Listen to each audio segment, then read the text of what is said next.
നമസ്കാരം പ്രിയപ്പെട്ട പ്രേക്ഷകരെ, രാവിലെയിലേക്ക് എല്ലാവർക്കും ഒരിക്കൽ കൂടി സ്വാഗതം. ഇന്ന് വളരെ പ്രധാനപ്പെട്ട ഒരു ദിവസമാണ്. കാരണം വി.ഡി. സതീശൻ സർക്കാരിൻ്റെ ആദ്യ ബജറ്റ് കേരള ആകാംക്ഷയോടെ കാത്തിരിക്കുന്ന ഒരു ബജറ്റാണ്. C Achutha Menon, K Karunakaran, E K Nayanar എന്നിവർക്ക് ശേഷം ധനകാര്യ വകുപ്പ് കൂടി കൈകാര്യം ചെയ്യുന്ന മുഖ്യമന്ത്രിയാണ് സതീശൻ സർക്കാർ അധികാരമേറ്റത്. വി.ഡി. സതീശനാണ് ധനകാര്യം കൈകാര്യം ചെയ്യുന്നത്. അതുകൊണ്ട് മുഖ്യമന്ത്രി തന്നെ ആയിരിക്കും ബജറ്റ് അവതരിപ്പിക്കുക. ഒരു പക്ഷേ പതിറ്റാണ്ടുകൾക്ക് ശേഷമാണ് മുഖ്യമന്ത്രി ബജറ്റ് അവതരിപ്പിക്കുന്ന ഒരു സഭ ഇന്ന് കാണുക. ഏതായാലും വിസ്മയങ്ങൾ എന്താകും സതീശൻ കാത്തുവച്ചിരിക്കുന്നത് എന്നുള്ളതാണ് കാത്തിരുന്ന് കാണേണ്ടത്. ഒരുപാട് പ്രതീക്ഷകൾ നിരവധി മേഖലകൾക്കുണ്ട്. സർക്കാർ ജീവനക്കാർക്കുള്ള പ്രതീക്ഷ ഉണ്ട്, വിദ്യാർത്ഥികൾ പ്രതീക്ഷിക്കുന്നുണ്ട് ചില കാര്യങ്ങൾ.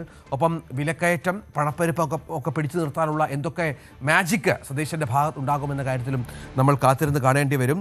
DA കുടിശ്ശിക അടക്കം സർക്കാർ ജീവനക്കാർ പ്രതീക്ഷിക്കുന്ന പശ്ചാത്തലം കൂടിയുണ്ട്. അങ്ങനെ ഒരുപാട് കാത്തിരിക്കുന്ന ഒരു ബജറ്റാണ് അവതരിപ്പിക്കാൻ പോകുന്നത്. 8:30 മണിക്ക് സഭയിലേക്ക് മുഖ്യമന്ത്രി ഇറങ്ങും. 9 മണി മുതലാണ് ബജറ്റ് പ്രസംഗം ആരംഭിക്കുക. അതിൻ്റെ വിശദാംശങ്ങൾ തന്നെയാണ് വരുന്ന മണിക്കൂറുകളിൽ പ്രേക്ഷകർക്കായി ഉള്ളത്. നമുക്ക് തലക്കെട്ടുകൾ ഒന്ന് നോക്കാം. സതീശൻ സർക്കാരിന്റെ ആദ്യ ബജറ്റ് ഇന്ന്. സാമ്പത്തിക പ്രതിസന്ധി മറികടക്കാൻ കർശന നിർദ്ദേശങ്ങൾക്ക് സാധ്യത. സാമൂഹ്യക്ഷേമ പദ്ധതികൾക്ക് ഊന്നൽ നൽകിയേക്കും. കിഫ്ബിയിലും സമഗ്ര മാറ്റത്തിന് സർക്കാർ.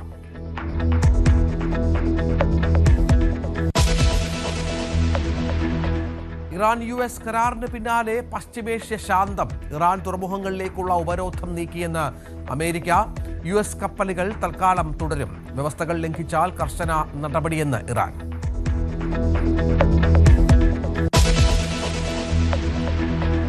ആശങ്കയായി സംസ്ഥാനത്ത് പകർച്ചവ്യാധി വ്യാപനം. ഷിഗല്ലയും ഡെങ്കിയും പടരുന്നു. സ്കൂളുകളിൽ ഇന്ന് ഡ്രൈ ഡേ. ആരോഗ്യവകുപ്പ് ഉദ്യോഗസ്ഥർ പരിശോധന നടത്തും. നാളെ ഓഫീസുകളിലും മറ്റന്നാൾ വീടുകളിലും ശുചീകരണം.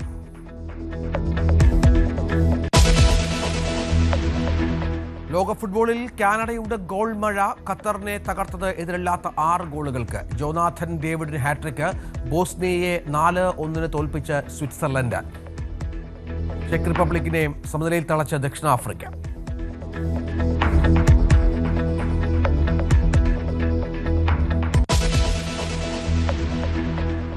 അപ്പോൾ വി.ഡി. സതീശൻ സർക്കാരിൻ്റെ ആദ്യ ബജറ്റ് ഇന്ന് അവതരിപ്പിക്കാൻ ഒരുങ്ങുകയാണ്. രാവിലെ 9 മണിക്കാണ് മുഖ്യമന്ത്രി കൂടിയായ ധനമന്ത്രി സതീശൻ്റെ കന്നി ബജറ്റ് അവതരണം ഉണ്ടാവുക.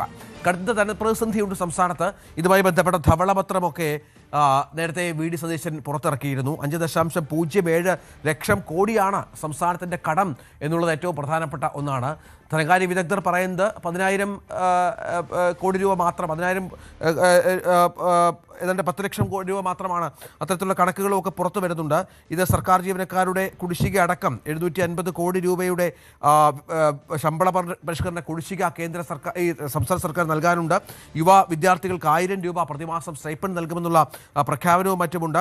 തുറമുഖം, വിമാനത്താവളം, ടൂറിസം മേഖലകൾ നിക്ഷേപമുണ്ടാകുമെന്നുള്ള പ്രതീക്ഷകളുണ്ട്. അങ്ങനെ കുറച്ച് പണം മാത്രം ബാക്കിയും കൂടുതൽ പ്രഖ്യാപനങ്ങളും അതെങ്ങനെ പണം കണ്ടെത്തുമെന്ന കാര്യത്തിലൊക്കെയുള്ള ചില വ്യക്തതകൾ കൂടി വരേണ്ടതുണ്ട്. അങ്ങനെ എന്തൊക്കെ വിസ്മയങ്ങൾ ഇക്കാര്യത്തിൽ ഉണ്ടാകും എന്നുള്ളതാണ് പ്രതീക്ഷിക്കേണ്ടത്, കാത്തിരിക്കേണ്ടത്. അതാണ് രാഷ്ട്രീയ കേരളത്തിൻ്റെ ഒരാകാംക്ഷ. സാമ്പത്തിക പ്രതിസന്ധി മറികടക്കാനുള്ള കർശന നടപടികൾ ഉണ്ടാകുമെന്നാണ് മനസ്സിലാക്കേണ്ടത്. അടിസ്ഥാന സൗകര്യ വികസനത്തിൽ എന്തൊക്കെ അത്ഭുതങ്ങൾ ഉണ്ടാകും, സാമൂഹ്യക്ഷേമ പദ്ധതികൾ എന്തൊക്കെ ബജറ്റിലുണ്ടാകും, ഒപ്പം പ്രകടന പത്രികയിലെ ജനപ്രിയ പ്രഖ്യാപനങ്ങൾ എങ്ങനെ നടപ്പിലാക്കും, അതിനുള്ള പണം എങ്ങനെ കണ്ടെത്തും എന്നുള്ള കാര്യങ്ങളിലൊക്കെയാണ് പ്രധാനപ്പെട്ട സൂചനകൾ പുറത്തു വരേണ്ടത്. ഒരുപാട് പ്രതീക്ഷകളുണ്ട്, സംശയമില്ല. കണ്ടോൺമെൻറ് ഹൗസിൽ നിന്ന് ഡാൻ കുര്യനുണ്ട്. നിയമസഭയ്ക്ക് മുൻവശത്ത് വി അരുണും ചേരുന്നുണ്ട്. ആദ്യം ഡാനിലേക്ക് ഒന്ന് പോകണം. ഡാന്, കഴിഞ്ഞ കുറേ ദിവസങ്ങളായി മുഖ്യമന്ത്രി ബസ്കറ്റ് ഹോട്ടലിലും മറ്റുമായി ബജറ്റിൻ്റെ പ്രിപ്പറേഷനിലാണ്. സാമ്പത്തിക വിദഗ്ധരുമായി കൂടിയാലോചിക്കുന്നുണ്ട്. മന്ത്രിസഭയിലെ സമാന തരത്തിലുള്ള ആളുകളുമായി സംസാരിക്കുന്നുണ്ട്. അങ്ങനെ വലിയൊരു ദൗത്യമാണ് മുന്നിലുള്ളത്. എന്താണ് പ്രതീക്ഷിക്കേണ്ടത്? 8:30 മണിയോടുകൂടി സതീശൻ ഇറങ്ങും നിയമസഭയിലേക്ക് എന്നാണ് മനസ്സിലാക്കേണ്ടത്. അത്ഭുതങ്ങൾ, വിസ്മയങ്ങൾ സാധാരണ വി.ഡി. സതീശൻ എന്ന് പറയുന്നത് പോലെ അതുണ്ടാകുമെന്ന് കരുതണോ?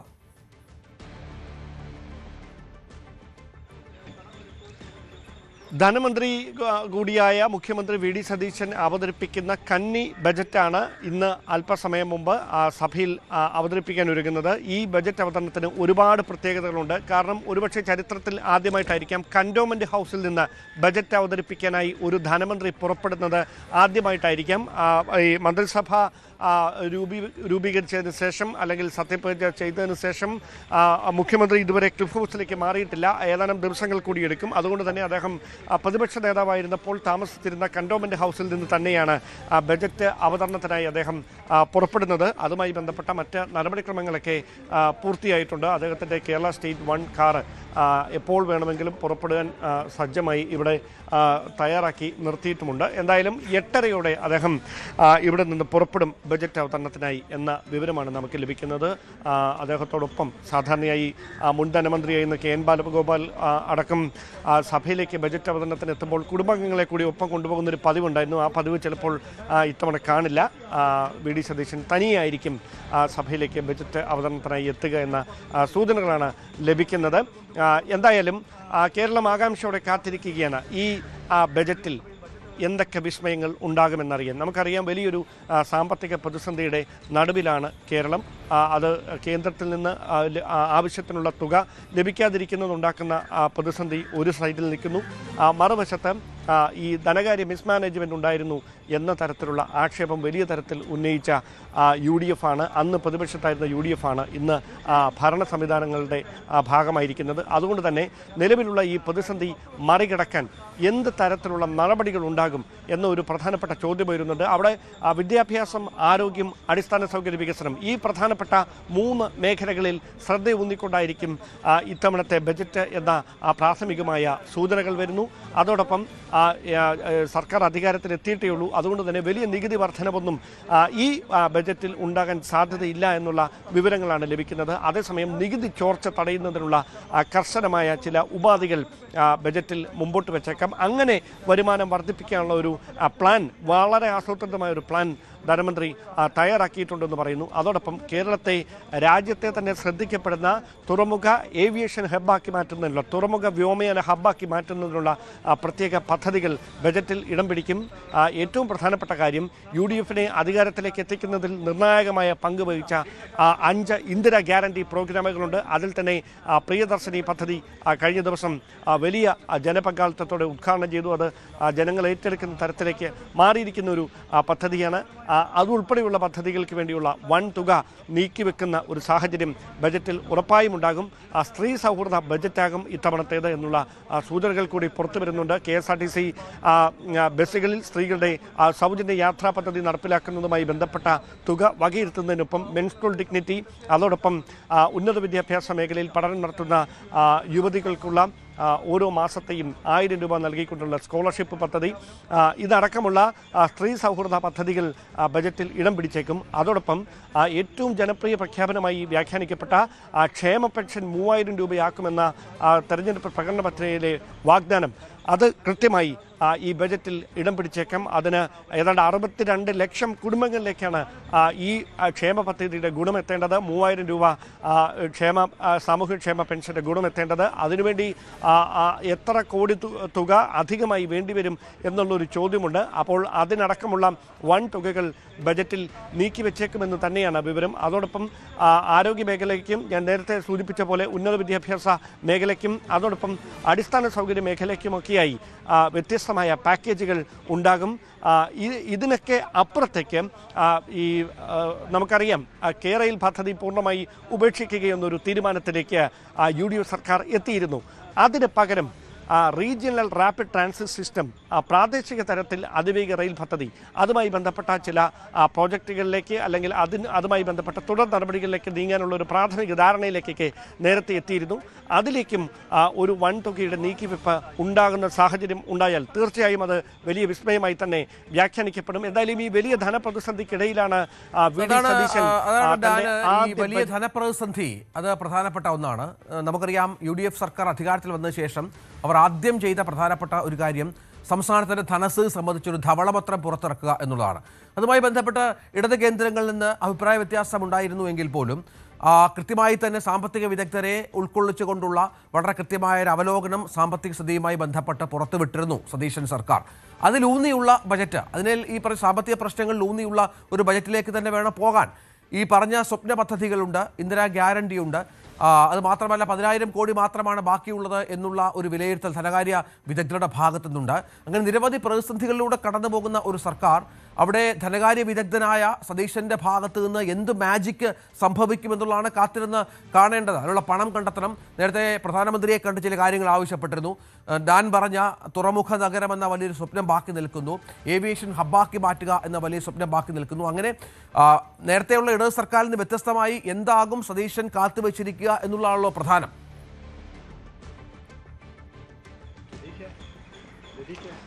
ഇതിലെ ഏറ്റവും വെല്ലുവിളി ഉണർത്തുന്ന അല്ലെങ്കിൽ ഒരു കൗതുകം ഉണർത്തുന്ന ചോദ്യം, സാധാരണയായി സംസ്ഥാനങ്ങൾ വരുമാനം വർദ്ധിപ്പിക്കാനായി ചെയ്യുന്ന ഏറ്റവും സാധാരണ ഒരു നടപടി എന്ന് പറയുന്നത് നികുതി വർദ്ധിപ്പിക്കുക എന്ന കാര്യമാണ്. പക്ഷേ നിലവിലെ സാഹചര്യത്തിൽ നികുതി വർദ്ധിപ്പിക്കുന്ന ഒരു നടപടിയിലേക്ക് സംസ്ഥാനത്തെ പുതുതായി അധികാരമേറ്റ UDF സർക്കാർ കടന്നാൽ അത് ഒരു ജനദ്രോഹ നടപടിയായി വ്യാഖ്യാനിക്കപ്പെടുമെന്നൊരു പൊതു വിലയിരുത്തൽ സർക്കാരിനുണ്ട്. അതുകൊണ്ട് തന്നെയാണ് നികുതി വർദ്ധിപ്പിക്കാതെ സംസ്ഥാനത്തിൻ്റെ വരുമാനം എങ്ങനെ കൂട്ടാം എന്ന ചിന്തയിലേക്ക് അവർ കടക്കുകയും ചെയ്തത്. അതിൽ പ്രാഥമികമായ ചർച്ചകളിൽ ഇടം പിടിച്ചിരിക്കുന്ന ആദ്യത്തെ കാര്യമാണ് ഞാൻ നേരത്തെ സൂചിപ്പിച്ചത്.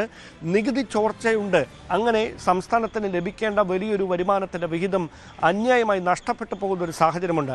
അത് കൃത്യമായി കണ്ടെത്തിക്കൊണ്ട് കൃത്യമായി നികുതി ചോർച്ച തടഞ്ഞുകൊണ്ട് വരുമാനം വർദ്ധിപ്പിക്കുന്നതിനുള്ള നടപടികൾ ഉറപ്പാക്കുമെന്ന് അന്ന് പ്രതിപക്ഷത്തായിരുന്നപ്പോൾ തന്നെ പ്രതിപക്ഷ നേതാവ് VD സതീശൻ വ്യക്തമാക്കിക്കൊണ്ടിരുന്നതാണ്.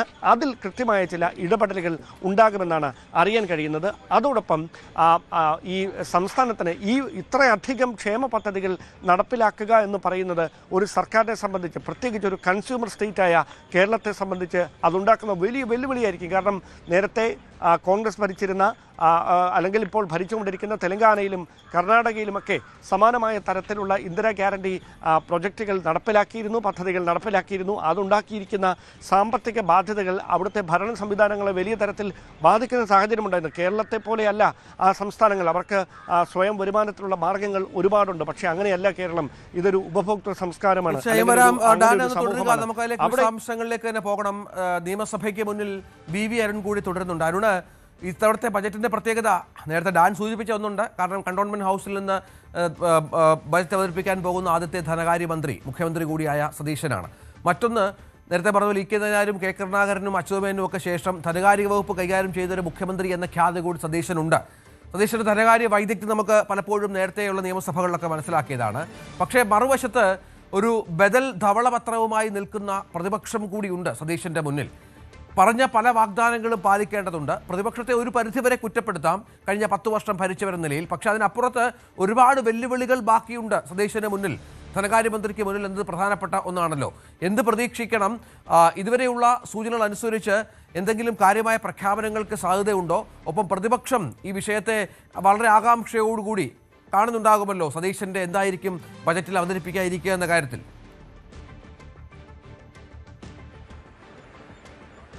തീർച്ചയായിട്ടും വിസ്മയങ്ങൾ വിശ്വസിക്കുന്ന ആളാണ് VD സതീശൻ. ഏതായാലും ഒരു മുഖ്യമന്ത്രി ബജറ്റ് അവതരിപ്പിക്കാൻ വരുന്നതെന്നത് മറ്റൊരു വിസ്മയമാണ്. നാലാമത്തെ മാത്രം മുഖ്യമന്ത്രിയാണ്, സംസ്ഥാനത്തിന്റെ നാലാമത്തെ മാത്രം മുഖ്യമന്ത്രിയാണ് ഇത്തരത്തിൽ ബജറ്റ് അവതരിപ്പിക്കുന്നത്. ആർ ശങ്കറും C അച്യുതമേനോനും ഉമ്മൻചാണ്ടിയും ഉമ്മൻചാണ്ടിയുമാണ് ഇതിനു മുമ്പ് ബജറ്റ് അവതരിപ്പിച്ച മുഖ്യമന്ത്രിമാർ. ആ പട്ടികയിലേക്കാണ് VD സതീശനും ഇന്ന് നടന്ന് കയറുന്നത്. ഏതായാലും അതൊരു ചരിത്രം തന്നെയാണ്, ചരിത്ര മുഹൂർത്തം തന്നെയാണ്. VD സതീശൻ അദ്ദേഹം തന്റെ എക്കണോമിക്സിലെ സാമ്പത്തിക രംഗത്തെ അറിവില്ലായ്മയായിരുന്നു. ആദ്യമായി 2001 ഈ നിയമസഭയിലേക്ക് വരുമ്പോൾ തനിക്ക് ഒന്നും അറിയാത്ത ഒരു മേഖലയായിരുന്നു ഈ എക്കണോമിക്സും അതുപോലെ തന്നെ സാമ്പത്തിക രംഗവും എന്നൊക്കെ അദ്ദേഹം കഴിഞ്ഞ ദിവസം MLA-മാരുടെ ഒരു ഓറിയന്റേഷൻ പ്രോഗ്രാമിൽ പ്രസംഗിച്ചു. അവിടെ നിന്ന് പഠിച്ചു വരികയായിരുന്നു. പക്ഷേ ഇപ്പോൾ ഏറ്റവും നല്ലൊരു സാമ്പത്തിക വിദഗ്ധനെ പോലെയാണ് അദ്ദേഹം കഴിഞ്ഞ സെഷനുകളിലുള്ള കഴിഞ്ഞ സഭകളിലൊക്കെ ഈ രംഗത്ത് ഇടപെട്ടത്. അത്തരം ഒരാൾ 2006 മന്ത്രിസഭയുടെ കാലത്ത് VS സർക്കാരിന്റെ കാലത്ത് തോമസ് ഐസക്കിനെ പരസ്യമായി പല കാര്യങ്ങളും സാമ്പത്തിക കാര്യങ്ങൾ വെല്ലുവിളിച്ച ഒരാൾ, അദ്ദേഹം ഈ 2026 മുഖ്യമന്ത്രി വരുമ്പോൾ ബജറ്റും അവതരിപ്പിക്കാനുള്ള ഒരു അവസരം അദ്ദേഹത്തിന് ഉണ്ടാകുന്ന ഏറ്റവും പ്രധാനപ്പെട്ട കാര്യം തന്നെ. അദ്ദേഹത്തിന്റെ ഏറ്റവും പ്രധാനപ്പെട്ട പോർട്ട്ഫോളിയോ ആഭ്യന്തരം കൂടി ഒഴിവാകുമ്പോൾ അദ്ദേഹം ആവശ്യപ്പെട്ട പോർട്ട്ഫോളിയോയാണ് ധനം എന്നുള്ളത്. ഏതായാലും അതിൽ അദ്ദേഹം ആദ്യ ബജറ്റ് അവതരിപ്പിക്കാൻ പോകുന്നു. വലിയ പ്രതീക്ഷകൾ വി.ഡി. സതീശന്റെ ബജറ്റുമായി ബന്ധപ്പെട്ടുണ്ട്.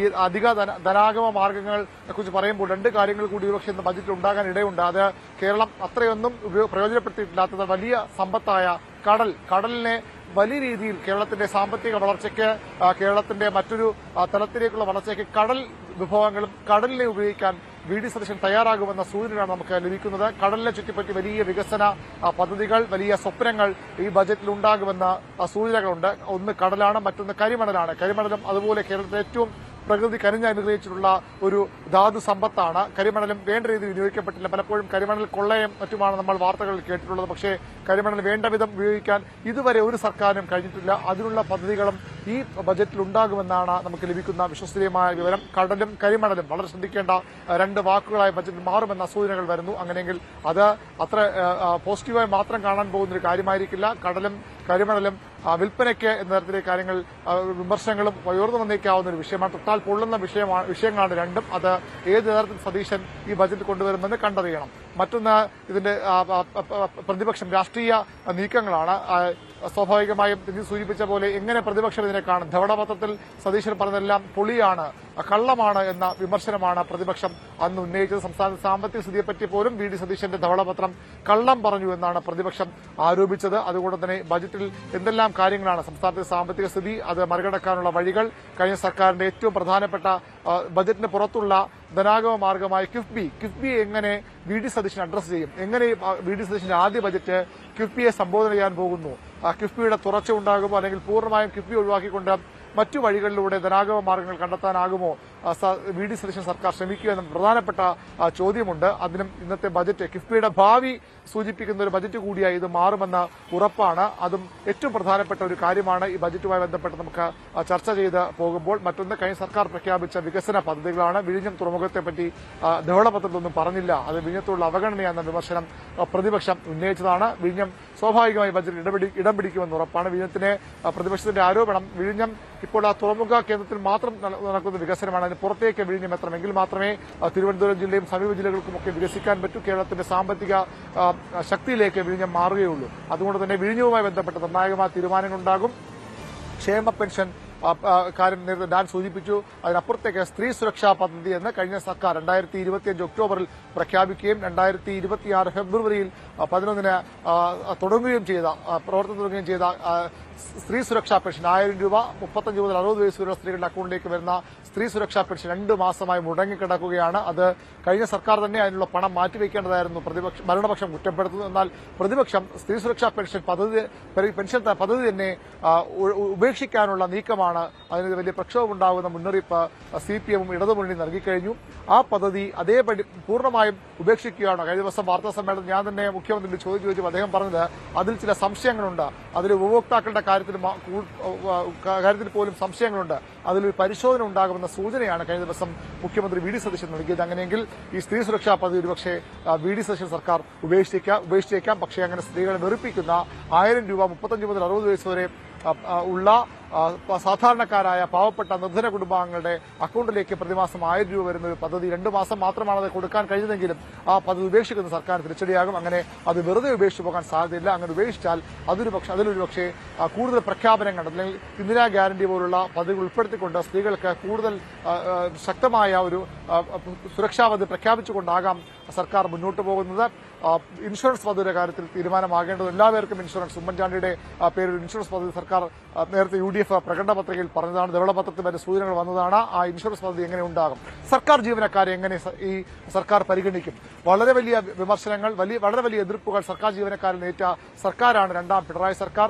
അതിന്റെ ഫലം തെരഞ്ഞെടുപ്പിലും ഉണ്ടായിരുന്നു. സർക്കാർ ജീവനക്കാർ പൊതുവിൽ ഇടതുമുന്നണിയെ കൈവിട്ടു എന്ന വിലയിരുത്തലാണ് ഉള്ളത്. അതുകൊണ്ട് തന്നെ UDF-ന് സർക്കാർ ജീവനക്കാരെ കൈവിടാൻ കഴിയില്ല. വലിയ പ്രതീക്ഷ, വാനോളം പ്രതീക്ഷകളാണ് സർക്കാർ ജീവനക്കാർക്ക് ഈ ബജറ്റിലുള്ള തങ്ങളുടെ കിട്ടാനുള്ള ബാക്കി കുടിശ്ശിക ഗഡു DA കുടിശ്ശികയുടെ കാര്യത്തിൽ അവർ വലിയ പ്രതീക്ഷയോടെ കാത്തിരിക്കുന്നു. എത്ര ഗഡു നൽകാൻ വി.ഡി. സതീശൻ തയ്യാറാകുമെന്നവർ കാത്തിരിക്കുന്നു. ശമ്പള പരിഷ്കരണ കമ്മീഷൻ എല്ലാ സർക്കാരുകളും പ്രഖ്യാപിക്കുന്ന ഒന്നാണ്. കഴിഞ്ഞ സർക്കാർ പ്രഖ്യാപിച്ചെങ്കിലും അത് മുന്നോട്ട് പോകാൻ കഴിഞ്ഞിട്ടില്ല. ശമ്പള കമ്മീഷൻ, ഇടത് സർക്കാർ പ്രഖ്യാപിച്ച ശമ്പള കമ്മീഷനെ പുനഃസംഘടിപ്പിക്കാൻ ഈ ബജറ്റിൽ ഒരുപക്ഷെ നിർദ്ദേശമുണ്ടായേക്കാം. ബജറ്റിൽ സ്വാഭാവികമായും അതിനുള്ള നിർദ്ദേശം അല്ലെങ്കിൽ ശമ്പള കമ്മീഷൻ ഒരു തരത്തിലും പ്രവർത്തനം മുന്നോട്ട് പോകുന്ന സാഹചര്യത്തിൽ ഈ ബജറ്റിലൂടെ പുതിയ ശമ്പള കമ്മീഷൻ പ്രഖ്യാപിക്കാനുള്ള സാധ്യത തള്ളിക്കളയാനാകില്ല. അധിക ധനാഗമ മാർഗങ്ങൾ പലതും സർക്കാർ തേടാൻ സാധ്യതയുണ്ട്. മദ്യത്തിന്റെ വില കൂട്ടാനുള്ള സാധ്യത ഉണ്ടാകുമെന്ന സൂചനകളുണ്ട്. പക്ഷേ മദ്യവില വർദ്ധിപ്പിച്ചുകൊണ്ട് അത്തരമൊരു നീക്കത്തിലേക്ക് സർക്കാർ പോയേക്കാം. രാഷ്ട്രീയമായും അത് UDF-ന് ഗുണം ചെയ്യുന്ന ഒന്നാണ്. കാരണം മദ്യ വർജനമാണ് UDF-ന്റെ നയം. മദ്യം ക്രമേണ കുറച്ചു കൊണ്ടുവരണമെന്ന് UDF-നെ പിന്തുണയ്ക്കുന്ന എല്ലാ വിഭാഗങ്ങളും ആവശ്യപ്പെടുന്ന ഒന്നാണ്. അത് എങ്ങനെ കൈകാര്യം ചെയ്യും? മദ്യത്തിന്റെ വില വർദ്ധിപ്പിക്കാൻ തയ്യാറാകുമോ? കഴിഞ്ഞ സർക്കാരൊക്കെ ചെയ്തതുപോലെ ഭൂമിയുടെ ന്യായവിലയിൽ ഈ വർധനയിലൂടെ അധിക വരുമാനം കണ്ടെത്താൻ സർക്കാർ ശ്രമിക്കുമോ? അപ്പോഴും പൂർണ്ണമായും ജനങ്ങളെ ബാധിക്കാത്ത, ജനങ്ങളെ നോവിക്കാത്ത ഒരു ബജറ്റ് അവതരിപ്പിക്കാൻ മാത്രമേ VD സതീശൻ സർക്കാരിന് കഴിയുകയുള്ളൂ എന്നതാണ് വസ്തുത. കാരണം അത്രയധികം വിമർശനങ്ങൾ ഒരുപാട് വെല്ലുവിളികളുണ്ട്. പ്രത്യേകിച്ചും റവന്യൂ കമ്മി ഗ്രാന്റ് ഇനത്തിൽ കിട്ടാനുള്ള ഒരു 14,317 കോടി രൂപ കിട്ടാതിരിക്കും എന്ന് നേരത്തെ, കിട്ടില്ല എന്ന് നേരത്തെ വിവരങ്ങൾ പുറത്തു വന്നിരുന്നു. 5,000 കോടി രൂപയോളം കേന്ദ്ര നികുതി വിഹിതത്തിൽ കുറവ് വരും. അങ്ങനെ ഒരു 10,20,000 കോടി രൂപയുടെ കുറവ് വരുന്നിടത്താണ് ഈ പ്രഖ്യാപനങ്ങൾ ജനപ്രിയ പ്രഖ്യാപനങ്ങൾ, ക്ഷേമ പദ്ധതികളൊക്കെ നടപ്പിലാക്കേണ്ടത്. നേരത്തെ അരുൺ പറഞ്ഞതുപോലെ കിഫ്ബിയിൽ സമഗ്രമായ അഴിച്ചുപണി ഉണ്ടാകും എന്ന് പ്രതീക്ഷിക്കണം. സമ്പൂർണ്ണമായും അത് ധനമന്ത്രാലയത്തിന്റെ കീഴിലാക്കുക എന്നുള്ള തരത്തിലാണ് ഇപ്പോൾ കാര്യങ്ങൾ കൊണ്ടുപോകുന്നത്. കേന്ദ്രത്തിനും കിഫ്ബിയുമായി ബന്ധപ്പെട്ട് ഒരുപാട് അവ്യക്തതകളുണ്ട്. അത് പരിഹരിച്ചു കൊടുക്കേണ്ട പശ്ചാത്തലമുണ്ട്. എങ്കിൽ മാത്രമായിരിക്കും പണം കൂടുതലായി ലഭ്യമാവുക എന്ന പ്രധാനപ്പെട്ടതുണ്ട്.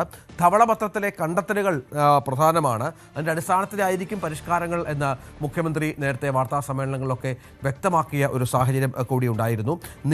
നികുതിയേതര വരുമാനം, കേന്ദ്രവിഹിതം എന്നിവയിൽ കൃത്യമായ ഒരു പുനഃക്രമീകരണം വേണമെന്നുള്ള കാര്യം കൂടിയുണ്ട്. ഒപ്പം GST വെട്ടിപ്പുമായി ബന്ധപ്പെട്ടുള്ള കാര്യങ്ങളിൽ എന്ത് വിസ്മയമാണ് സതീശൻ കാഴ്ചവെക്കാൻ പോകുന്നത് എന്നത് കാത്തിരിക്കണം.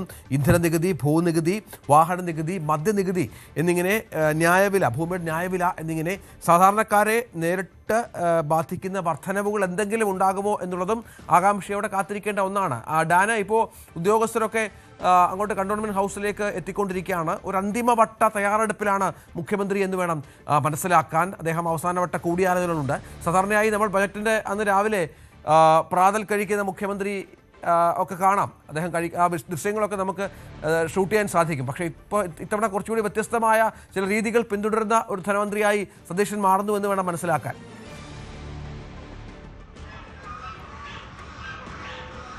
ഒരുപാട് വ്യത്യസ്തതകളുണ്ട്. സാധാരണയായി ഞാൻ നേരത്തെ സൂചിപ്പിച്ച പോലെ കുടുംബങ്ങൾക്കൊപ്പം ഇരുന്ന ഭക്ഷണമൊക്കെ കഴിച്ചതിന് ശേഷം അവരെയും കൂട്ടിയാണ് നിയമസഭയിലേക്ക് ധനമന്ത്രിമാർ ബജറ്റ് അവതരണത്തിനായി എത്തുന്നത്. അങ്ങനൊരു പതിവ് ഇത്തവണ ഉണ്ടാകാനുള്ള സാധ്യത ഇല്ല എന്നാണ് അറിയുന്നത്. അതോടൊപ്പം കഴിഞ്ഞ ഏതാനും വർഷങ്ങളായി തുടർച്ചയായി ബജറ്റ് അവതരണത്തിന് തൊട്ടുമുമ്പ് മാധ്യമപ്രവർത്തകർക്കും വലിയ വിഭവസമൃദ്ധമായ പ്രഭാത ഭക്ഷണം പ്രാതലൊക്കെ ഒരുക്കുന്നതായിരുന്നു. പക്ഷേ ഇത്തവണ ചായയും വടയും മാത്രമേ ഉള്ളൂ എന്നുള്ള വിവരങ്ങളാണ് ഇപ്പോൾ ലഭിക്കുന്നത്. ഒരുപക്ഷെ ധനപ്രതിസന്ധി ആയതുകൊണ്ട് അത് മാനേജ് ചെയ്യുന്നതിൻ്റെ ഭാഗമായിട്ടായിരിക്കാം അത്തരത്തിലുള്ള നടപടികളൊക്കെ എന്ന് പറയേണ്ടി വരും. എന്തായാലും ചീഫ് സെക്രട്ടറി ഉൾപ്പെടെയുള്ള മറ്റ് പ്രധാനപ്പെട്ട ഉദ്യോഗസ്ഥർ, ഓഫീസ് സ്പെഷ്യൽ ഡ്യൂട്ടി OSD, മുഖ്യമന്ത്രി OSD, അതോടൊപ്പം അദ്ദേഹത്തിൻ്റെ സെക്രട്ടറി ആയിട്ടുള്ള രത്തൻ യു ഖേൽക്കർ ഉൾപ്പെടെയുള്ള പ്രധാനപ്പെട്ട ഉദ്യോഗസ്ഥരൊക്കെ അല്പസമയം മുമ്പ് ഇവിടേക്ക് എത്തിയിട്ടുണ്ട്. അവർ അവസാനവട്ട ചർച്ചകളിലും തയ്യാറെടുപ്പുകളിലുമാണ്. എന്തായാലും ഇനി ഏതാണ്ട് ഒരു 1 മണിക്കൂറും 10 മിനിറ്റും അതിനുശേഷമായിരിക്കും മുഖ്യമന്ത്രി ഇവിടെ നിന്ന് ബജറ്റ് അവതരണത്തിനായി പുറപ്പെടുക. നിലവിൽ ലഭിക്കുന്ന സൂചനകൾ അങ്ങനെയാണ്. നേരത്തെ കോവളം ഗസ്റ്റ് ഹൗസിൽ ഇരുന്നാണ് സാധാരണയായി ധനമന്ത്രിമാർ ബജറ്റ് തയ്യാറാക്കിയിരുന്നത്. പക്ഷേ ഇത്തവണ മസ്കറ്റ് ഹോട്ടലിൽ ഇരുന്ന് ബജറ്റ് തയ്യാറാക്കുന്ന തിരക്കിലായിരുന്നു മുഖ്യമന്ത്രി കൂടിയായ ധനമന്ത്രി. അദ്ദേഹം ഉച്ചവരെ മുഖ്യമന്ത്രിയുടെ ദൗത്യവും ഉച്ചയ്ക്ക് ശേഷം ധനമന്ത്രിയുടെ ദൗത്യവുമൊക്കെ വിനിയോഗിക്കുന്ന തരത്തിലായിരുന്നു സാഹചര്യം. നമുക്കറിയാം അത്രമാത്രം തിരക്ക് സെക്രട്ടേറിയറ്റിലുണ്ടായിരുന്നു. ഭരണത്തിൽ ഏറിയിട്ട് ഏതാനും 4 ആഴ്ചകൾ മാത്രമേ പിന്നിട്ടിട്ടുള്ളൂ. അതുകൊണ്ട് തന്നെ സ്റ്റാഫും എല്ലാം, അതായത് സെക്രട്ടേറിയറ്റിലൊക്കെ സ്റ്റാഫൊക്കെ ആയി വരുന്നത് മാത്രമേ ഉള്ളൂ. അപ്പോൾ അതിൻ്റേതായ ചില പ്രതിസന്ധികൾ സെക്രട്ടേറിയറ്റിലുമുണ്ട്. അതെല്ലാം മറികടന്നുകൊണ്ട് വേണം ഇത്തവണത്തെ ഈ ബജറ്റ് അവതരിപ്പിക്കാൻ. അതാണ് ഏറ്റവും പ്രധാനപ്പെട്ട ഒരു വെല്ലുവിളി. അതിന് നടുവിലാണ് ഈ വിസ്മയങ്ങൾ കൂടി കാത്തുവെക്കാൻ അദ്ദേഹം നിർബന്ധിതനാകുന്ന ഒരു സാഹചര്യം ഉണ്ടായിരിക്കുന്നത്. എന്തായാലും അല്പസമയത്തിനകം അദ്ദേഹം പുറത്തേക്ക് വരും എന്നാണ് പ്രതീക്ഷിക്കുന്നത്. 8:30യോടുകൂടി ഇവിടെ നിന്ന് ബജറ്റ് അവതരണത്തിനായി പുറപ്പെടുന്ന തരത്തിലാണ് ക്രമീകരണങ്ങൾ. ഏതായാലും എന്ത് വിസ്മയമാണ് കാഴ്ചവെച്ചിരിക്കുന്നത് മുഖ്യമന്ത്രി കൂടിയായ ധനമന്ത്രി VD സതീശൻ എന്നുള്ളതാണ് കാത്തിരുന്ന് കാണേണ്ടത്. അല്പസമയത്തിനകം അദ്ദേഹം പുറപ്പെട്ടേക്കും. 8:30യോടുകൂടിയാണ് അദ്ദേഹം നിയമസഭയിലേക്ക് പുറപ്പെടുക. നിരവധി പ്രഖ്യാപനങ്ങൾ പ്രതീക്ഷിക്കുന്നു. നേരത്തെ പറഞ്ഞതുപോലെ കിഫ്ബിയുമായി ബന്ധപ്പെട്ട പൊളിച്ചെഴുത്ത്, കടൽ എന്നുള്ള നമ്മുടെ വലിയൊരു സമ്പത്ത്, കടലും കരിമണലും അതുപയോഗിച്ചുകൊണ്ടുള്ള ഒരു സാമ്പത്തിക വിസ്മയം സതീശന്റെ ഭാഗത്തുനിന്നുണ്ടാകുമോ എന്നുള്ളതാണ് പ്രതീക്ഷിക്കേണ്ടത്. ഭൂനിയമങ്ങളിൽ പൊളിച്ചെഴുത്തുണ്ടാകുമോ എന്നത് കാത്തിരുന്ന് കാണണം. വീടുകൾ പൂർത്തിയാക്കാനുണ്ട്. തിരുവനന്തപുരത്തും കോഴിക്കോട്ടും ലൈറ്റ് മെട്രോ പദ്ധതികൾ, നേരത്തെ പറഞ്ഞ പോലെയുള്ള അതിവേഗ പാതയ്ക്ക് എന്താണ് UDF സർക്കാർ പച്ചക്കൊടി കാട്ടുമോ, അതുമായി ബന്ധപ്പെട്ട് ഒരുപാട് അഭിപ്രായ വ്യത്യാസങ്ങളുണ്ട്. ഈ ശ്രീധരനെയൊക്കെ കേൾക്കാൻ തയ്യാറായ ഒരു മുഖ്യമന്ത്രി കൂടിയാണ് VD സതീശൻ. അത് എങ്ങനെയാണ് നടപ്പിലാക്കുക എന്നത് പ്രധാനപ്പെട്ട ഒന്നാണ്. അങ്ങനെ മദ്യനയത്തിലടക്കം ഒരു പൊളിച്ചെഴുത്ത് പ്രതീക്ഷിക്കേണ്ടി വരും എന്നുള്ളതാണ് മനസ്സിലാക്കേണ്ടത്. അരുണ്, അങ്ങനെ നമ്മൾ നോക്കുകയാണെങ്കിൽ ഒരുപാട് കാര്യങ്ങളുണ്ട്. നേരത്തെ കഴിഞ്ഞ 10 വർഷത്തെ ഒരുപാട് പ്രശ്നങ്ങൾ, നടപ്പിലാക്കിയ പദ്ധതികളുടെ പരിമിതികൾ, കിഫ്ബി പോലുള്ള സംവിധാനങ്ങളുടെ അപര്യാപ്തതകൾ, അതൊക്കെ എടുത്തുകാട്ടിയാണ്, കൃത്യമായി പ്രതിപക്ഷത്തെ ചൂണ്ടിയാണ് സതീശന്റെ ഓരോ വാർത്താ സമ്മേളനങ്ങളും മന്ത്രിസഭാ യോഗത്തിന് ശേഷം മാധ്യമങ്ങളെ കാണുമ്പോഴൊക്കെ പറഞ്ഞത്. അപ്പോൾ അതിലൊക്കെ ഒരു കൃത്യമായ പൊളിച്ചെഴുത്ത് വേണ്ടി വരും. പക്ഷെ അത് ഉടനെ നടക്കില്ല, എല്ലാം ഒരുമിച്ച് എന്നുള്ള കൃത്യമായ ബോധ്യമുള്ള ഒരു മുഖ്യമന്ത്രി കൂടിയാണ് VD സതീശൻ.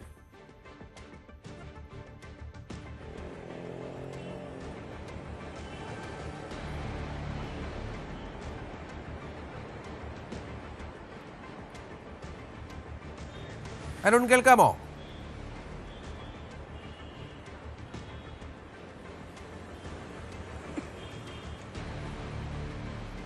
BV ഇവിടെ നിയമസഭാ മന്ദിരത്തിന്റെ മുമ്പിലുണ്ട്. ഒപ്പം കണ്ടോൺമെന്റ് ഹൗസിന് മുന്നിൽ ഡാൻ കുര്യനും തുടരുന്നുണ്ട്. ഒരുപാട് പ്രതീക്ഷകളോടുകൂടി നേരത്തെ അരുണ്, നമ്മൾ നേരത്തെ മുഖ്യമന്ത്രി തുടക്കം മുതൽ ഇപ്പോൾ 1 മാസം തികഞ്ഞല്ലോ ഇന്നലെ സതീശൻ മുഖ്യമന്ത്രിയായി ചുമതലയേറ്റതിനു ശേഷം, ആ സമയം മുതൽ തന്നെ വളരെ കൃത്യമായി കഴിഞ്ഞ 10 വർഷത്തെ LDF സർക്കാർ നടപ്പിലാക്കിയ പല പദ്ധതികളുടെയും അപര്യാപ്തതകൾ, അതിൻ്റെ അപ്രായോഗികതയൊക്കെ ചൂണ്ടിക്കാട്ടി തന്നെയാണ് ധവളപത്രം പുറത്തിറക്കുകയും വാർത്താ സമ്മേളനങ്ങളിൽ സംസാരിക്കുകയും മറ്റും ചെയ്തത്.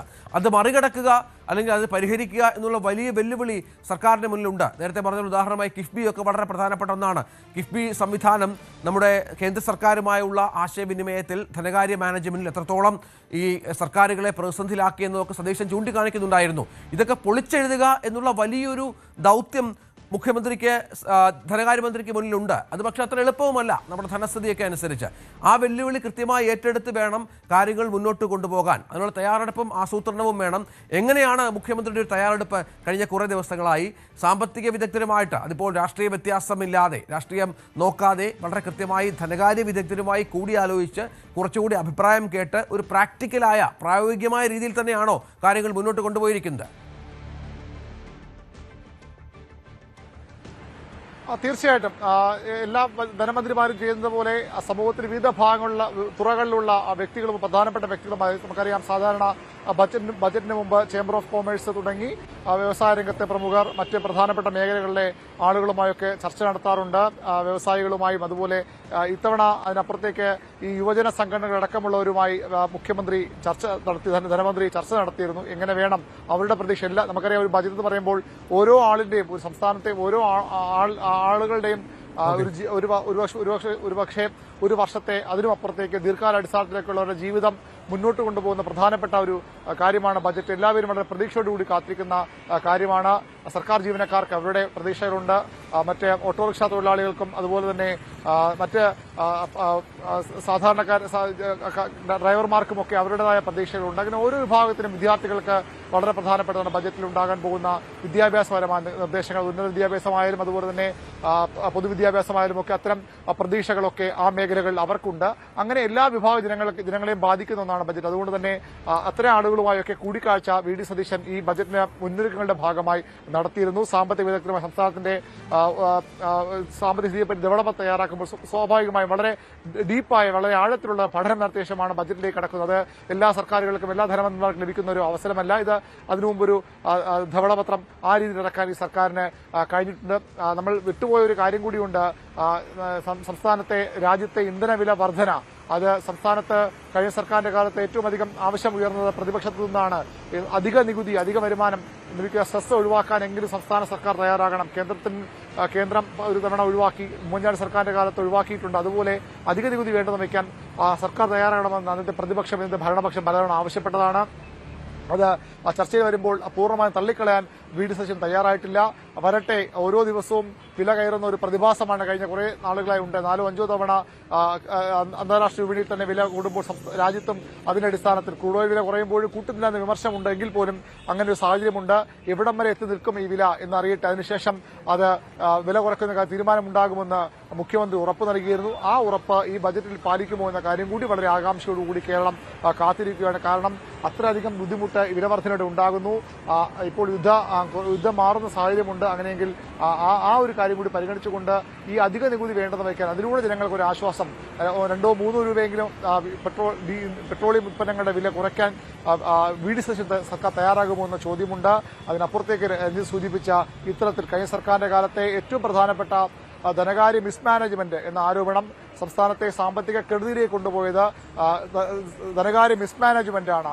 അതിനൊരു അറുതി വരുത്തണം. നികുതി ചോരുന്ന വഴികൾ നിരവധിയുണ്ട്, അതടയ്ക്കണം. കഴിഞ്ഞ 2001 മുതൽ നിയമസഭയിൽ 2001 ശേഷം അദ്ദേഹം ഒരുപക്ഷെ 2006 മുതലെങ്കിലും ഈ ധനപരമായ കാര്യങ്ങളിൽ സംസ്ഥാനത്തിന്റെ സാമ്പത്തിക സ്ഥിതിയിലേക്ക് വളരെ കൃത്യമായ പഠനം നടത്തിയ ആളാണ് വി.ഡി. സതീശൻ. വളരെ അവഗാഹമുള്ള ആളാണ് വി.ഡി. സതീശൻ. അദ്ദേഹത്തിന് സ്വാഭാവികമായും ഈ ദീർഘനാൾ നീണ്ട ഏതാണ്ട് 2001 മുതൽ നോക്കിയാൽ 25 വർഷം നീണ്ട നിയമസഭാ ജീവിതമുണ്ട്. അന്ന് അദ്ദേഹം പഠിച്ച വിമർശിച്ച കാര്യങ്ങളൊക്കെ സ്വാഭാവികമായി അദ്ദേഹത്തിന് പ്രവൃത്തി പദത്തിലേക്ക് പ്രായോഗികതയിലേക്ക് കൊണ്ടുവരാൻ ഏറ്റവും വലിയ അവസരം കൂടിയാണ് ഈ ധനമന്ത്രി എന്ന ആദ്യ ബജറ്റ് അവതരിപ്പിക്കാനെത്തുമ്പോൾ ഉണ്ടാവുക. ആ അവസരം എങ്ങനെ വി.ഡി. സതീശൻ പ്രയോജനപ്പെടുത്തും? കഴിഞ്ഞ സർക്കാരിനെതിരെ ഉയർന്ന ആരോപണങ്ങളുണ്ട്. കേന്ദ്രത്തിൽ നിന്ന് പല തലത്തിലുള്ള ധനാഗമ മാർഗങ്ങളുണ്ട്. പണം വാങ്ങിയെടുക്കേണ്ടതുണ്ട്.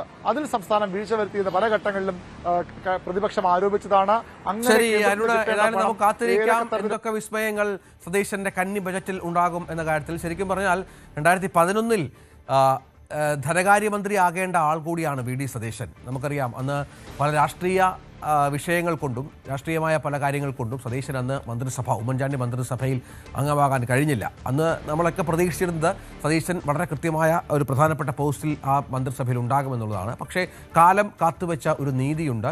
ഇപ്പോൾ മുഖ്യമന്ത്രിയായും ഒപ്പം ധനകാര്യമന്ത്രിയായി കൂടി സതീശൻ ബജറ്റ് അവതരിപ്പിക്കാൻ ഒരുങ്ങുന്നു നമ്മുടെ കേരള നിയമസഭയിൽ. ഉദ്യോഗസ്ഥരൊക്കെ അങ്ങോട്ടേക്ക് എത്തിക്കൊണ്ടിരിക്കുന്ന കാഴ്ചകൾ കൂടി പ്രേക്ഷകർക്ക് കാണാം. ധനവകുപ്പിലെ ഉദ്യോഗസ്ഥർ, ചീഫ് സെക്രട്ടറി അടക്കമുള്ള ആളുകൾ ഇപ്പോൾ കണ്ടോൺമെന്റ് ഹൗസിലേക്ക് എത്തുന്നുണ്ട്. ഏതായാലും ശ്രദ്ധാകേന്ദ്രമായി മാറിയിരിക്കുകയാണ്. കേരളത്തിൻ്റെ മുഴുവൻ ശ്രദ്ധ ഇപ്പോൾ ഈ കണ്ടോൺമെന്റ് ഹൗസിലേക്ക് ആണ് എന്നുള്ളതാണ് പ്രധാനപ്പെട്ട ഒന്ന്.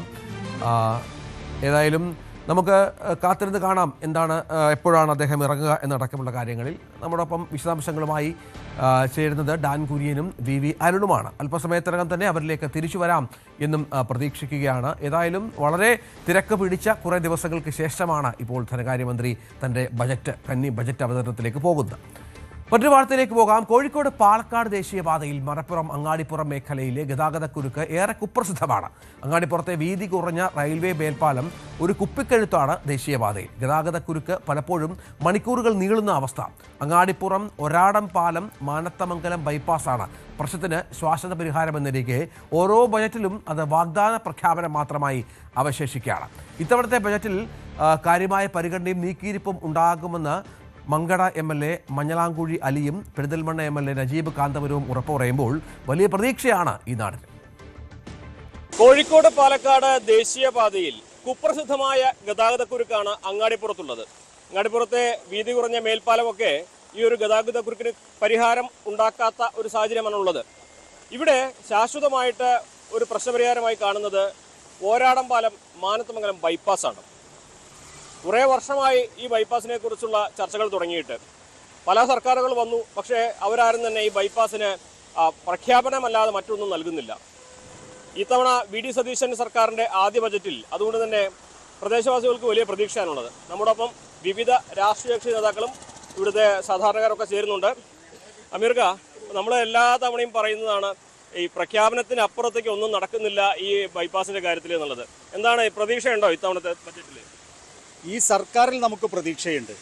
കഴിഞ്ഞ 10 വർഷമായി മുടങ്ങിക്കിടക്കുന്ന ഈ പ്രദേശത്തെ ഈ ഒരു അങ്ങാടിപ്പുറംകാരുടെ മാത്രം പ്രശ്നമല്ല ഇത്. ഈ ജില്ലയിലെ അല്ലെങ്കിൽ ഈ ഒരു മലബാർ മേഖലയിലെ ഏറ്റവും വലിയ ഒരു ഗതാഗതക്കുരുക്കിന് പരിഹാരം കാണുന്നത് വീട്ടിൽ ശ്രമമാണ് നടക്കുന്നത്. ഇപ്പോൾ എല്ലാം കൊണ്ടും അനുകൂലമാണ്. 2 എം.എൽ.എമാർ അതോടൊപ്പം തന്നെ ആ എം.എൽ.എമാർ പിന്തുണക്കുന്ന ഒരു സർക്കാർ ഇവിടെ കേരളത്തിൽ അധികാരത്തിലുണ്ടാകുമ്പോൾ തീർച്ചയായിട്ടും അതിനൊരു പരിഹാരമുണ്ടാകുമെന്നാണ് പ്രതീക്ഷിക്കുന്നത്. ഈ ബജറ്റിന് മറ്റൊരു പ്രത്യേകത ഉള്ളത് ഇതൊരു സമ്പൂർണ്ണ ബജറ്റല്ല. സ്വാഭാവികമായിട്ടും കഴിഞ്ഞ തവണ LDF സർക്കാർ അവതരിപ്പിച്ച ബജറ്റിൻ്റെ ചില മാറ്റത്തിരുത്തലുകൾ മാത്രമുള്ളൊരു ബജറ്റായിട്ടാണ് എന്നാണ് സാങ്കേതികമായി നമ്മളൊക്കെ അതിനെ മനസ്സിലാക്കുന്നത്. അതുകൊണ്ട് തന്നെ നേരത്തെ എല്ലാ കാലത്തും ഇപ്പോൾ 10-15 വർഷമായുള്ള എല്ലാ ബജറ്റുകളിലും വരുന്ന ഒരു പരാമർശമാണ് ഈ ഒരു ബൈപ്പാസ് എന്ന് പറയുന്നത്.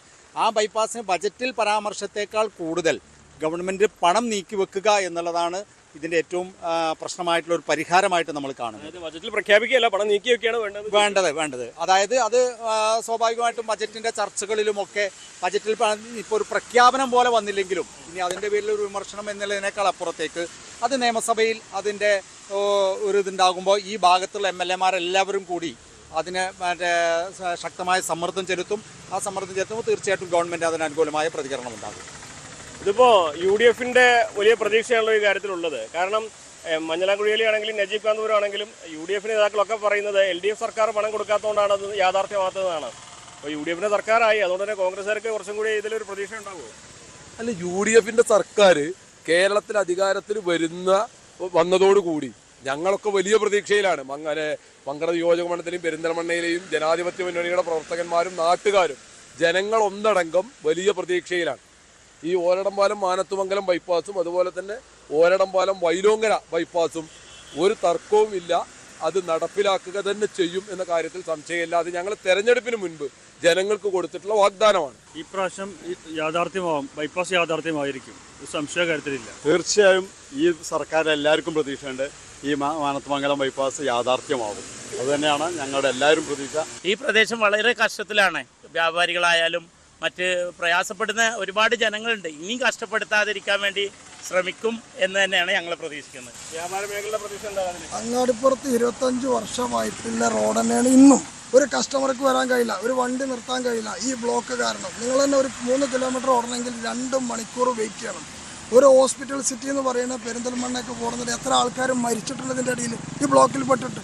ഇനിയെങ്കിലും ഇപ്പോൾ ഒരു കറക്റ്റ് ഭരണം വന്നിക്കണമെന്നാണ് അവർ പറയുന്നത്. അങ്ങാടിപ്പുറത്തുകാർക്ക് ഒരു സമാധാനമായിട്ട് യാത്ര ചെയ്യാനൊരു സൗകര്യം ഇനിയെങ്കിലും തരണമെന്ന് വിനീതമായി അപേക്ഷിക്കുകയാണ്, അഭ്യർത്ഥിക്കുന്നത്. അങ്ങാടിപ്പുറത്തെ രൂക്ഷമായ ഗതാഗത കുരുക്ക് പരിഹരിക്കുന്നതിനായി നാളത്തെ ബഡ്ജറ്റിൽ നിർദ്ദിഷ്ട ബഡ്ജറ്റിൽ ടോക്കൺ മണി ഉണ്ടാവുമെന്നാണ് അങ്ങാടിപ്പുറത്തുകാർ പ്രതീക്ഷിക്കുന്നത്. തീർച്ചയായിട്ടും ടോക്കൺ മണി പ്രതീക്ഷിക്കുന്നു. അഡ്വാൻസായി ഒരടംപാലത്ത് പൂർത്തീകരിക്കുന്നതിനുള്ള പദ്ധതി ഈ VD സതീശൻ സർക്കാർ പ്രഖ്യാപിക്കുമെന്ന് ഞങ്ങൾ പ്രതീക്ഷിക്കുന്നു. ഇവിടെ എല്ലാവരുടെയും ആവശ്യമാണ് ഇത്തരത്തിലൊരു ബൈപ്പാസ് എന്നത്. പക്ഷേ വലിയ ചെലവുള്ളതാണ്, ഒരുപാട് സാങ്കേതിക പ്രശ്നങ്ങളുണ്ട്. അതൊക്കെ മറികടക്കാനുള്ള ഇച്ഛാശക്തി VD സതീശൻ സർക്കാരിന് ഉണ്ടാകുമെന്ന പ്രതീക്ഷയാണ് ഈ നാടിന് ഒന്നാകെയുള്ളത്. CV Anumod, news 18. നമുക്ക് കണ്ടോൺമെന്റ് ഹൗസിലേക്ക് ഒന്നുകൂടി പോകണം. അവിടെ ഉദ്യോഗസ്ഥർ ബജറ്റിന്റെ കോപ്പിയുമായി കണ്ടോൺമെന്റ് ഹൗസിൽ മുഖ്യമന്ത്രിയെ കാത്തിരിക്കുന്ന ദൃശ്യങ്ങൾ. KR ജ്യോതിലാൽ, ധനകാര്യ വകുപ്പ് സെക്രട്ടറി ജ്യോതിലാൽ അടക്കമുള്ള പ്രധാനപ്പെട്ട ഉദ്യോഗസ്ഥർ അവിടെ എത്തി മുഖ്യമന്ത്രിയെ കാത്തിരിക്കുകയാണ്. ബജറ്റിൻ്റെ കോപ്പിയാണ് അദ്ദേഹത്തിൻ്റെ അടക്കം കയ്യിലുള്ളത്. അതിനുശേഷം മുഖ്യമന്ത്രി അന്തിമമായി അത് വിലയിരുത്തിയ ശേഷം ബജറ്റുമായി അദ്ദേഹം സഭയിലേക്ക് പോകും എന്നാണ് മനസ്സിലാക്കേണ്ടത്. സാധാരണ അതൊക്കെ പതിവുള്ള ഒരു കാര്യമാണ്. ധനകാര്യമന്ത്രി ഇതുമായി നിയമസഭയിലേക്ക് പോകും, കാര്യങ്ങൾ അവതരിപ്പിക്കും. ഉദ്യോഗസ്ഥർ രാവിലെ മുതൽ തന്നെ, ചീഫ് സെക്രട്ടറി അടക്കമുള്ള ഉദ്യോഗസ്ഥർ രാവിലെ മുതൽ തന്നെ അവിടെ സഭയിലുണ്ട്, കണ്ടോൺമെൻറ്റ് ഹൗസിലുണ്ട്. മുഖ്യമന്ത്രിയുമായുള്ള അന്തിമവട്ട ചർച്ചകൾ, കൂടിയാലോചനകൾ, കൂടിക്കാഴ്ചകൾ, അത് സങ്കീർണമായ പ്രക്രിയയാണ്. ഏറെ കേരളമൊക്കെ കാത്തിരിക്കുന്ന ഏറെ ഗൗരവതരമായ കാര്യമാണ്. ഒരു ചെറിയ പിഴവ് പോലും അത്തരം സംഗതികളിൽ ഉണ്ടാകാൻ പാടില്ല. അതുകൊണ്ട് തന്നെ ഒരു വട്ടം കൂടിയുള്ള വിലയിരുത്തൽ സ്വാഭാവികമായും ഈ ഉദ്യോഗസ്ഥരുമായി ബന്ധപ്പെട്ട ഒരു മീറ്റിംഗ് കൂടി മുഖ്യമന്ത്രിയുടെ ഭാഗത്ത് നിന്ന് ഉണ്ടാകും. ചീഫ് സെക്രട്ടറിയെ നമുക്ക് ദൃശ്യങ്ങൾ കാണാം. മുഖ്യമന്ത്രി പുറത്തേക്ക് വരുന്ന കാഴ്ചകൾ കൂടി പ്രേക്ഷകർ കാണാം. അദ്ദേഹം മുഖ്യമന്ത്രി അടക്കം അവിടെ ഉദ്യോഗസ്ഥരുമായി കൂടിക്കാഴ്ച നടത്തുന്നു. അദ്ദേഹം പ്രാതൽ കഴിച്ച ശേഷം സഭയിലേക്ക് പോകും എന്നാണ് മനസ്സിലാക്കേണ്ടത്. ദൃശ്യങ്ങളിൽ കാണുന്നത് പോലെ ഉദ്യോഗസ്ഥരുമായുള്ള സംസാരത്തിലാണ് മുഖ്യമന്ത്രി. അതിനുശേഷമാകും സഭയിലേക്ക് പോകുക. VD സതീശൻ സർക്കാരിൻ്റെ ആദ്യ ബജറ്റ് അവതരണം, ബജറ്റ് മുഖ്യമന്ത്രിക്ക് കൈമാറുന്ന ദൃശ്യം.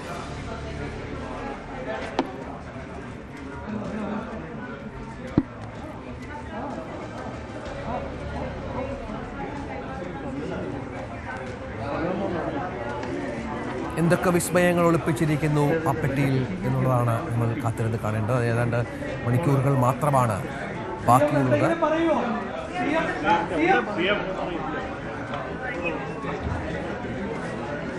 ഉദ്യോഗസ്ഥർ കണ്ടോൺമെന്റ് ഹൗസിലെത്തി. ധനകാര്യ സെക്രട്ടറി അടക്കം കണ്ടോൺമെന്റ് ഹൗസിലെത്തി. ബജറ്റിന്റെ വിശദാംശങ്ങൾ, അത് ബജറ്റിന്റെ കോപ്പി അവർ കൈമാറിക്കഴിഞ്ഞു. അതിനുശേഷം ചെറിയ ഒരു കൂടിയാലോചന, ഉദ്യോഗസ്ഥർക്കൊപ്പം പ്രാതൽ ഭക്ഷണം, അതിനുശേഷമാകും സഭയിലേക്ക് മുഖ്യമന്ത്രി തിരിക്കുക എന്നുള്ളതാണ് ഏറ്റവും പ്രധാനപ്പെട്ട കാര്യം. ഏതായാലും കാത്തിരിക്കാം എന്താകും സതീശന്റെ ബജറ്റിലുണ്ടാകുക എന്നുള്ളത്. വിപണിയിൽ സ്വർണ്ണവില കുതിച്ചുയരുന്ന സാഹചര്യത്തിൽ ഉപഭോക്താക്കൾക്ക് ഏറ്റവും മികച്ച മൂല്യവും സുരക്ഷയും ഉറപ്പാക്കുകയാണ് കവിത ഗോൾഡ് ആൻഡ് ഡയമണ്ട്സ്. കേവലം മനോഹരമായ ഡിസൈനുകൾക്ക് പുറമെ വാങ്ങുന്ന സ്വർണ്ണത്തിന് കവിത എന്നും നൽകി വരുന്ന ഒരു വർഷത്തെ സൗജന്യ ഇൻഷുറൻസ് പരിരക്ഷ അടക്കമുള്ള ആഫ്റ്റർ സെയിൽസ് സർവീസുകൾ വിലക്കയറ്റത്തിന്റെ കാലത്ത് ജനങ്ങൾക്ക് വലിയൊരു ആശ്വാസമാവുകയാണ്.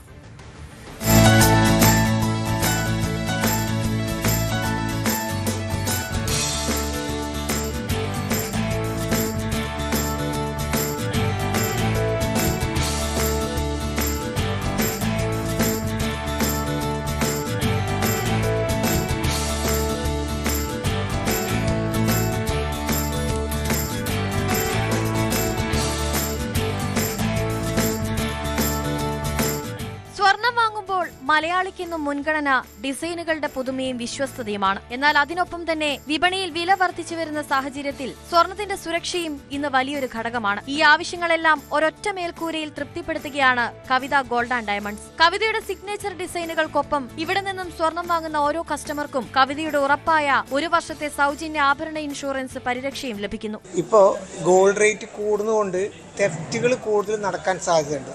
അതുകൊണ്ട് കസ്റ്റമേഴ്സിന് ഏറ്റവും ബെനിഫിറ്റായ ഒരു കാര്യമാണ് കവിത ഗോൾഡ് ആൻഡ് ഡയമണ്ട്സ് കൊടുക്കുന്നത്. ഫ്രീ ഇൻഷുറൻസ് ആണ് കൊടുക്കുന്നത്. ഏറ്റവും ഉപകാരപ്രദമാണ് ഈ ഇൻഷുറൻസ്.